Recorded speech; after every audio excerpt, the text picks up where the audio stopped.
On today's Newsmakers, we're talking with Christy Shamblin, whose daughter-in-law was killed in Afghanistan. She's here to talk about the Trump administration's handling of this issue, her previous experience with the Biden administration, and what she wants Americans to know. With no further ado, here is Christy Shamblin.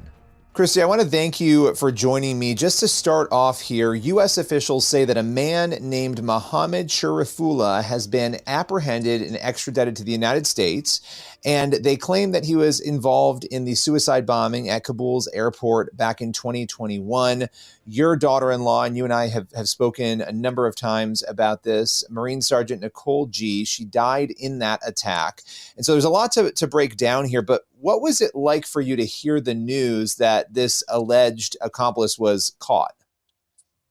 Thank you so much for having me. It was shocking. The words bittersweet are my favorite ones to put to this because it's always hard. Here's a man who, we watched celebrate Nicole's death and the 11 or 12 others that died with her. And it's very difficult, but it's extremely reassuring that we now have an administration that cares and that is focused on it and is going to get results.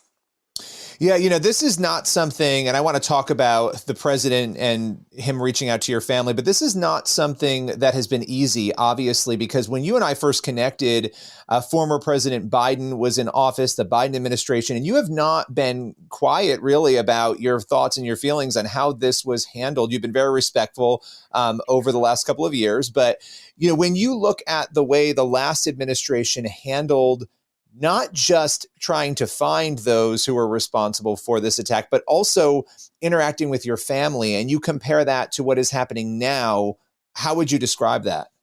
It's night and day difference. The Biden-Harris administration never reached out to our families, ever.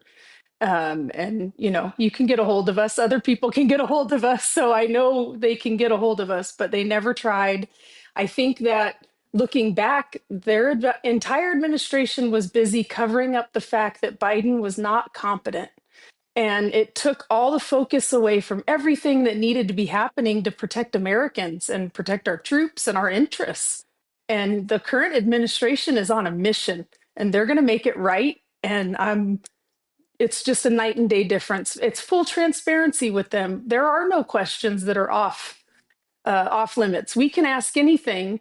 And while we may not get the answers that we like, or they may not have the answers, they do their best to get us an answer to our questions. And it's a night and day difference. So you went from having, the last time we spoke even, no communication with the administration, virtually no communication, to having an open line of communication. Now, the country found out about this man being apprehended during Tuesday night's joint address when the president spoke about this. When did you find out about this and how did you find out?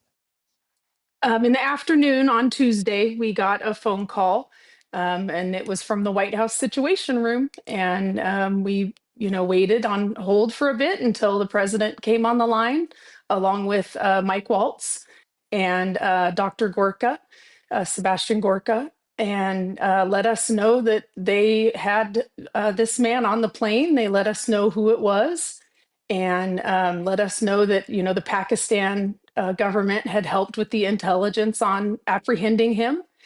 And, asked us to be respectful and quiet with this information until, he could announce it to the world. But it's so comforting to have a commander in chief who cares what our feelings are going to be when we hear that news without having a little bit of preemptive warning. It's a night and day difference. He cares. I truly believe he cares about all the American people, and we just are lucky enough to have a glimpse of it.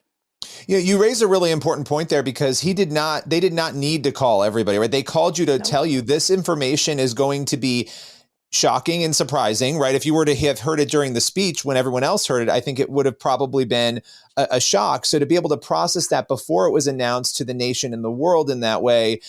So he got on the phone. What did he specifically say to you all? He thanked us for our support.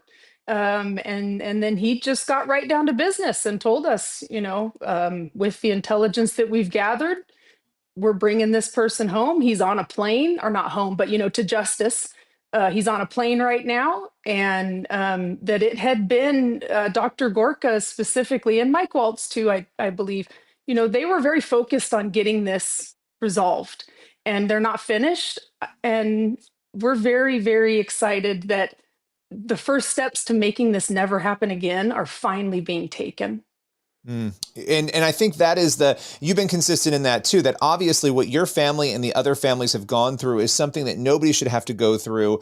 And, this is something that you have been vocal on, and it's been one of your goals in speaking out. I don't want to speak for you, but I believe to make sure that no other family goes through this. And you feel that the administration is taking that seriously and listening to your family and the other families and trying to prevent something like this from happening again. Absolutely. They are. We're actively working with them to put policies in place that will help protect our troops when they're evacuating countries that call on us. We are the country everybody calls on to be rescued, and it needs to be done in a way that protects our troops. Yeah, absolutely. So when that call came through, and I know it's hard to speak for other families and other family members even, but what were you feeling as you were listening to the president and others on that call, and you were getting that information? What was going through your head and your heart? I was in tears. A lot of us were in tears. It's hard to articulate the words, but the Biden administration through the DOD had told us before that they had found the person responsible. That information had come through the Taliban, so we were suspect of it and didn't believe it.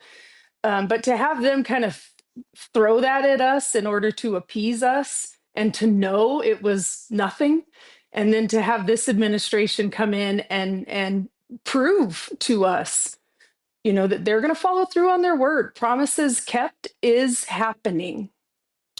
I want to ask a difficult question. I don't know that I've asked you this before. And, I think about, I told you this offline, I think about your family often because it's difficult. It's a difficult situation. And I know how painful this is. When it comes to forgiveness for two groups of people, the first being the government officials in the last administration that you have felt did not even communicate with you. And when it comes to forgiveness for this person who's allegedly responsible for this, who's being brought back, who now there's more pain to come because you will have to journey through what this looks like legally. How have you, and I can't ask you to speak for anyone else, navigated that issue? It's a day-to-day struggle. And every time you think you've kind of put something to bed, it comes back up, and it never ends. I put it, I have a peace because I know that the men and women who came back need our support, and they're not going to get our support unless we fix this. They're broken, and it is a glimmer of hope to see those men and women live their lives on. And I want to make sure that they live their lives on being supported and loved by their country, by the administration. And that comes from the top down. Absolutely. Absolutely. And I want to give you a chance. I give you a chance every time. I think this is incredibly important to tell us a little bit about Nicole, because Nicole, in the midst of this, the people who have been lost, they sometimes get lost in the conversation around it. So just tell us a little bit about who Nicole was. Oh, she was spectacular in every sense of the word. She had a heart of gold, and could accomplish things that the rest of us were always amazed by. But she put in hard work and determination into everything she did. And one of the most beautiful things about her is that she could see in us, the best. She didn't see she didn't see my self doubts. She saw the best version of me. And so being around her was, just a ray of hope and sunshine. And, we'll miss her forever. Our lives will never be the same, but we do have a glimmer, of hope and carrying on her legacy.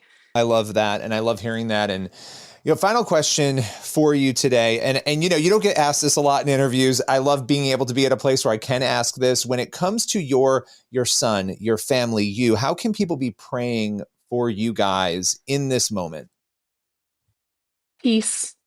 Pray for peace. It's you have to create an entire new life that you don't want to create. We were happy with our life before, but we have to create new lives, and it's very hard to do that. It's just very hard to do that. Absolutely. Well, we will be praying for peace, and I'm sure we'll be connecting again soon. Really appreciate your time, as always. Thank you so much. I appreciate it.